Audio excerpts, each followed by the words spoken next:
Baon na baon ka na ba sa utang? Lubog na lubog ka na ba at hindi mo alam kung paano makakaahon? Hindi ka nag-iisa. Pero, tandaan mo, kahit gaano kalalim, may paraan para makabangon. Harapin mo, hindi ka makakaalis sa utang pag iniiwasan mo. Isulat mo yung mga utang mo.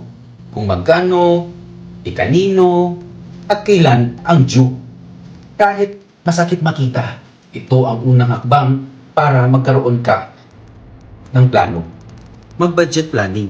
Kung hindi mo alam kung saan napupunta ang pera mo, hindi mo rin alam kung paano babayaran ito. Gamitin ang 50-30-20 rule. 50% sa needs, 30% sa wants, and 20% para sa savings natin. Pero kung lubog ka sa utang, unahin mong pambayad ang 30% mo kahit maliit, basta tuloy-tuloy. Choose to pay either maliit or yung mataas na interest. 2 styles, debt, snowball. Bayaran muna ang maliit na utang. Masarap sa pakiramdam ang may natapos ka. Debt, avalanche. Bayaran ang pinakamataas na interest. Mas matipid in the long term. Kahit ano ang piliin mo. Basta nagsimula ka. Iwasan muna ang mga bagong utang. Hindi masolusyonan ang utang pag dinagdagan pa.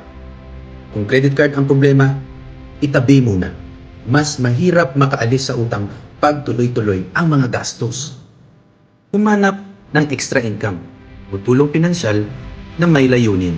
Maghanap ng sideline, magbenta online, o lumapit sa mga tao na may malasakit, gaya ng financial coach o grupo na pwedeng tumulong at magplano.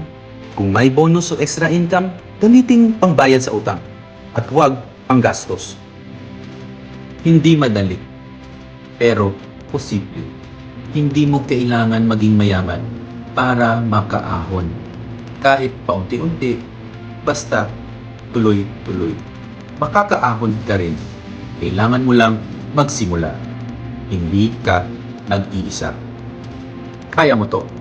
This is your financial educator, and I'll see you soon. God bless.